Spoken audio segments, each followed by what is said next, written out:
So this is a Singer 185K that I got, and it's in pretty rough shape. It has some paint coming off of the light fixture here. The light fixture doesn't, the light doesn't turn on, but I don't know if it's just because it needs a new bulb. It's got a few paint chips and scuffs and dings around here.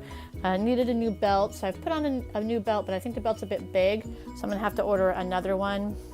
And we're just gonna go through and see what we have going on here on this machine. So the first thing I do when I get a machine is I look it over cosmetically and see if everything is moving.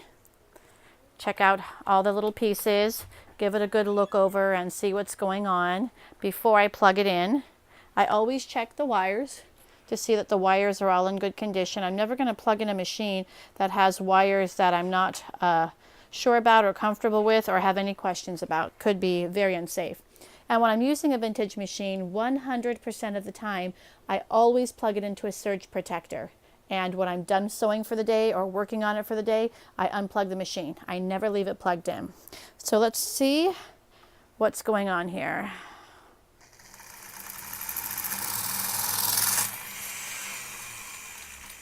Okay.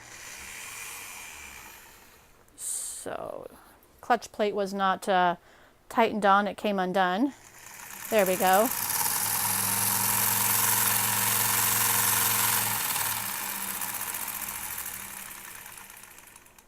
All right, runs pretty good. Let's go ahead and release the clutch plate on purpose. Put down the bobbin winder. And that turns really, really tight. I have a feeling that's not going to turn around. And it does not want to. It does not want to turn with the bobbin winder on there. Oh, clutch plate is not completely doing its job, so I'm going to have to take that apart and see what's going on there. And see what the deal is with the fact that it doesn't want to turn here. It might just be that I don't have the correct belt on here. This belt is a little too loose. So it gives me an idea of what I'm looking at there, and then I'll start on my next step. I've unplugged the machine, and actually I was looking at this, and I think the reason why this may not turn, because it's already sort of tight here without the motor even running, and I think it's because of the belt. This is not a V belt. The belt that I had just hanging around is a tubular belt, and I just think that without it being flat on one side, it's too tight down here. So it's not letting the wheel turn. So I think it's probably the belt here, we're hoping. So then what I'm going to want to do is have a look carefully underneath the machine and have an eyeball of what's going on under here. See what kind of system I'm dealing with. This is pretty simple. I see a lot of fluff and junk, so I already can tell here it's going to be a mess underneath the bobbin plate. But I don't see anything under here that gives me concern, so we're going to put it back up. And next step, we're going to look in this bobbin plate.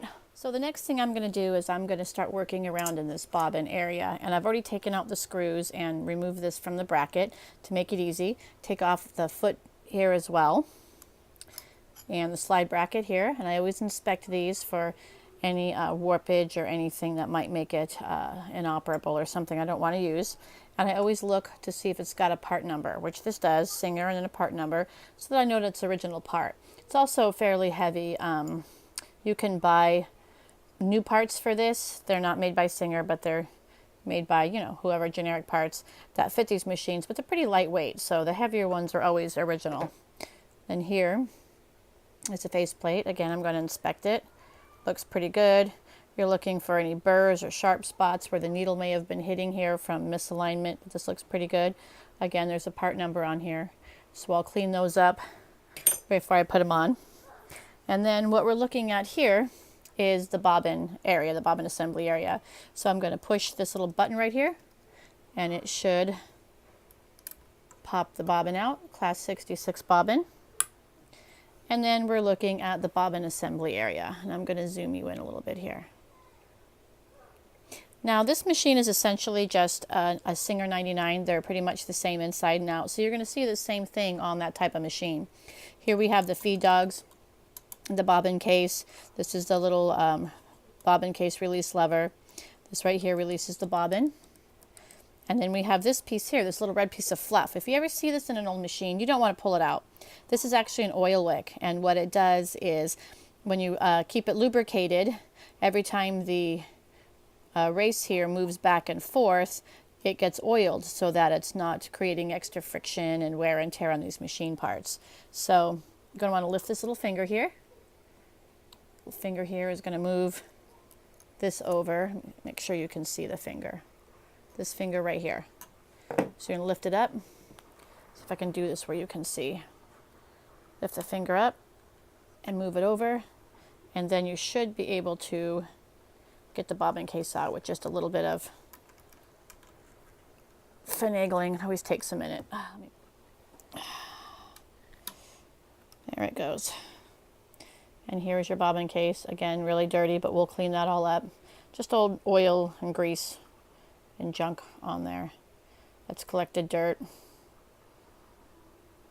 And that looks like an original bobbin case as well. So we'll put that aside. Now, oftentimes, if it's not too bad in here, I will just go ahead and clean it up just like this. But in this case, this is pretty dirty in there, and all kinds of just fluff and stuff I can see here. Can't quite get it, but I'll get it in a minute. There you go. All kinds of just lint and stuff, and it's really impacted around this oil wick. So what I'm going to do is I'm going to take out the feed dog, and I'm going to take out this bobbin positioning bracket, and then I'll have a better ability to clean the entire inside, because this is going to need a really good cleaning. And then I'll be able to get all this lint that's impacted in here without damaging the oil wick, which is the plan here. So we're going to go ahead and do that. We remove the feed dogs from underneath. There's a screw right here, and then you can lift those out. And then for this bobbin positioning bracket, you don't ever want to touch this screw right here. Ever, ever, ever, ever. That just stays put. We're going to get this from underneath. There's a set screw over here, and then we'll use this little piece here to sort of just gently tap the post under here, and this should release right out. So let's see if we can do that.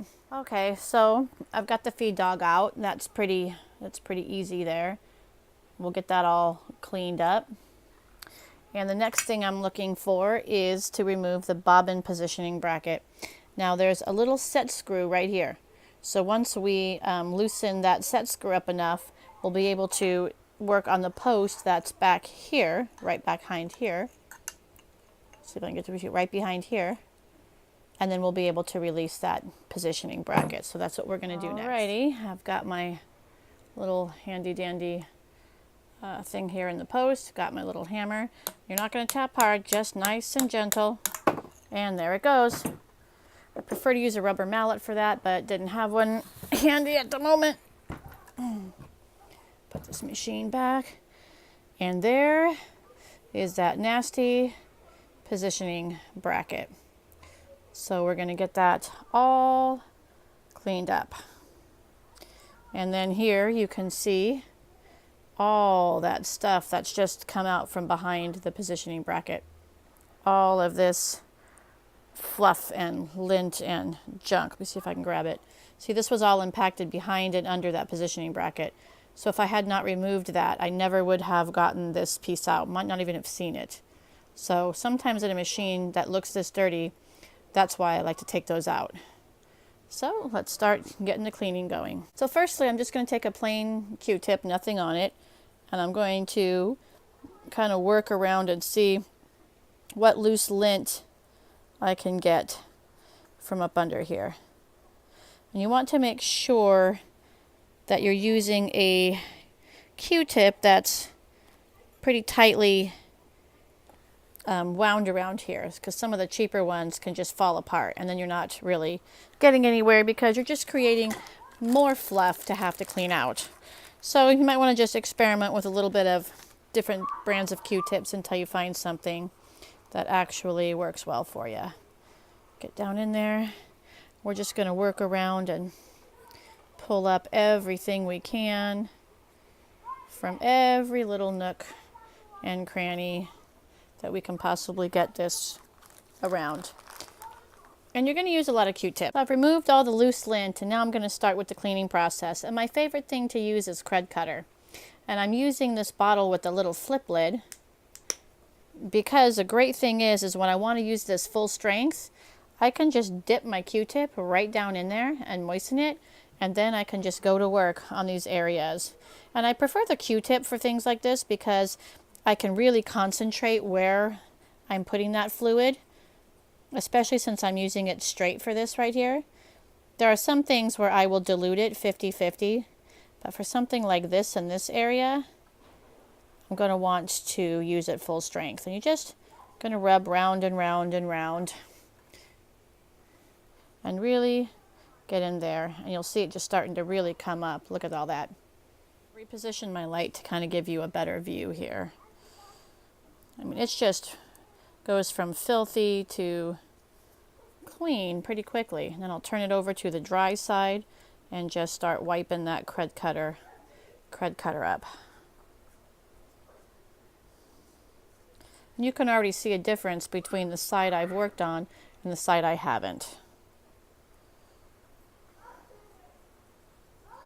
Now for these little spots in here, let me rotate where you can see it. These little like splits in there. What I like to do is get a needle, an old needle, and just make sure that everything is cleared out of there. Because see, you can get a little junk from in there. Yep, so in here is beautiful and clean as a whistle. Then I'm going to start working, let me move this back here, on all this area around here.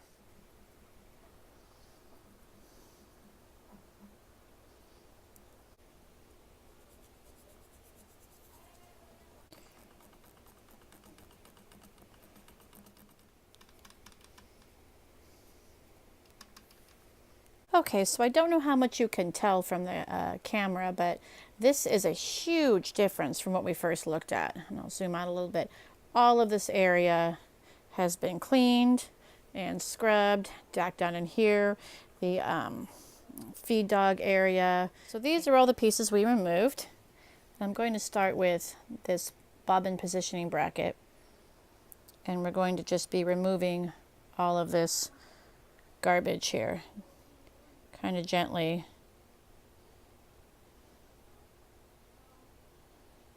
As much as possible around that oil wick.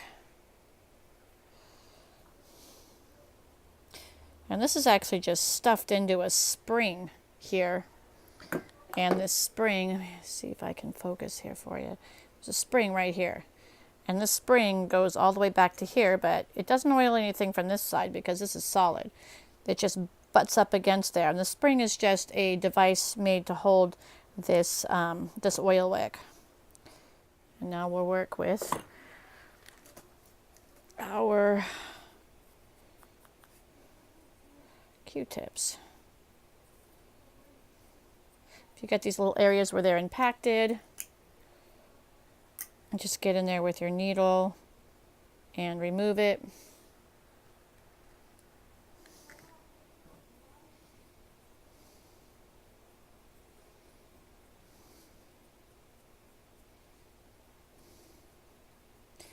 Just keep working around until you get all the loose stuff off.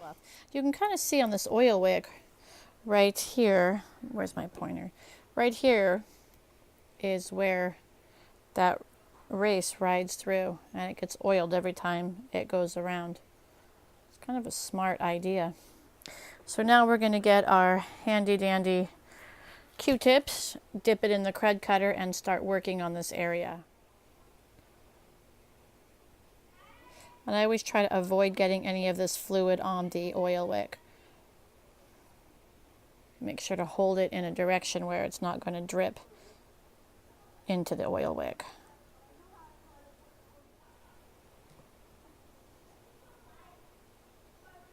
Now here's where we got the clean part, and here's the dirty part. This piece wasn't too bad.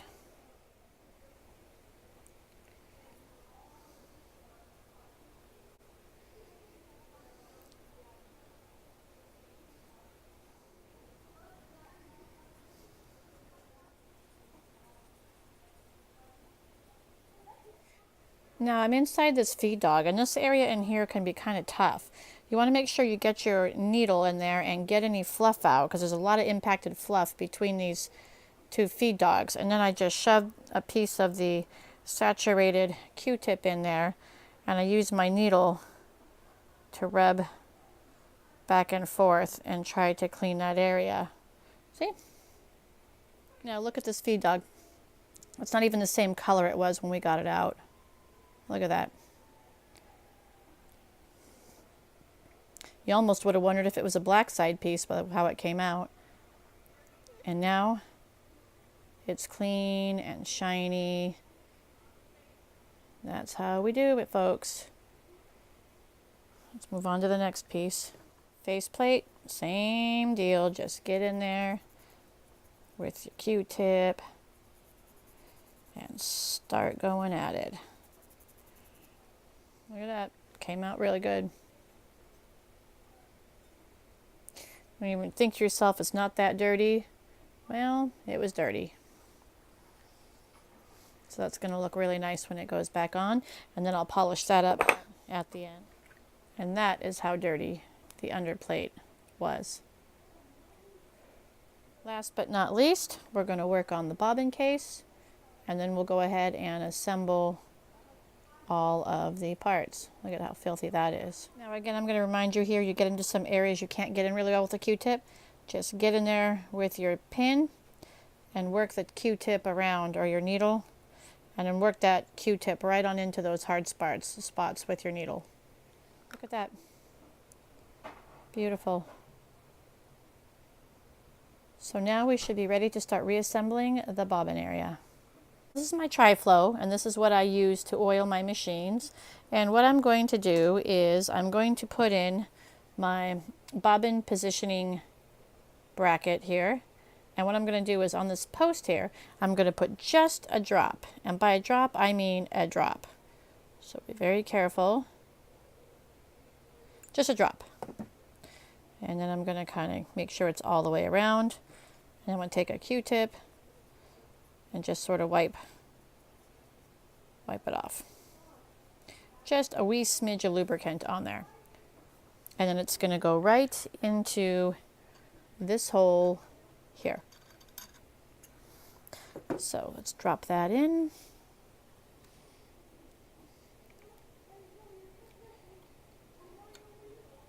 Line it up. Come on. Make sure that my oil wick is one side under the race, one side on top of the race, and just right in there. There we go. Okay. Next I'm going to put in you see right in here, there's this groove. I'm going to put in a single drop of oil in that groove. Let that get in there. And then this is always fun to get in. You kind of, whoops. Make sure you've got the bracket open. It's much easier to get this in when the feed dog is not in place. There we go. Now I can close my positioning arm bracket again. Everything is working. Yep. Okay. Then in goes the feed dog. Just make sure everything's going to move around. Yep. Okay. And now I could go ahead and flip the machine over and start putting all of the screws back in place. And I've also used Crud Cutter to clean all the screws. So all the screws are nice and clean and free of any debris or old oil gunk. So we're going to get those in. And before I start putting things together in here, I am going to make sure that I'm removing any lint from the under part here, the undercarriage, that I didn't get from the top. I'll do a thorough cleaning under here too, but I just don't want to be pushing any lint into any positioning holes or anything. Okay. So now I'm going to put in the screw for the feed dogs, and then we'll put in the set screw right here for the positioning bracket. Here's that set screw. Look how long that is. Little tiny guy. And it's going to go right in that hole. And you're going to screw that up. And that is the piece that's going to tighten that positioning bracket post down. And you don't want to over tighten things, so just snug them up. That's all you really need to do. So now we have our feed dog in, and you see it's moving up and down like it should. Race is moving back and forth. Everything's in place. Okay. I am going to make sure my oil wick has got plenty of oil here. Usually you'll only put a drop or two on, but it's been dry for who knows how many eons. So I am going to make sure that's nice and lubricated. I should be oiling things up there. Okay. So next, I'm going to put my faceplate on. Okay. And there's a specific width that you want, or height that you want these feed dogs to be at. And I can't remember the exact number, but I know that what works for me well is a dime's width. So if I put a dime right here next to the feed dogs, and the feed dogs should be flush with the top of the dime, and it's the perfect height for me. So I'm going to go ahead and adjust those, and then we'll move on. There's my dime. And when I put those feed dogs up and down, the highest position should not be above that dime. Perfect. So then I can go ahead and put the screws on here and have my faceplate on. But actually what you can do before you do that, some people find it easier to put on this piece here, the slide plate before that. So this has got two grooves here, groove there and a groove there, and the edges of these, where's my pointer? The edges here go right into those grooves, but this can snap pretty easily. So you want to just take your time and be careful. So you're going to snug one end in. Just lift it a little with your finger, just a little, and then make sure that the other one, lift it just a little, and make sure that they're both in the grooves. And then when you push it, it doesn't open. It just stays. That's as far as it'll go. So then we can go ahead and put that on and start screwing things back down. Okay, so now we've got this. So what I'm going to do is I'm going to put my dime down again and just make sure, yep, didn't lose position, and the slide plate is in. And there we go. They don't quite look as shiny now, but we're not done with these. We haven't polished these up. We've just cleaned them all. So that is the completed and cleaned bobbin assembly area right there. So in part 2, we'll go over the hand wheel.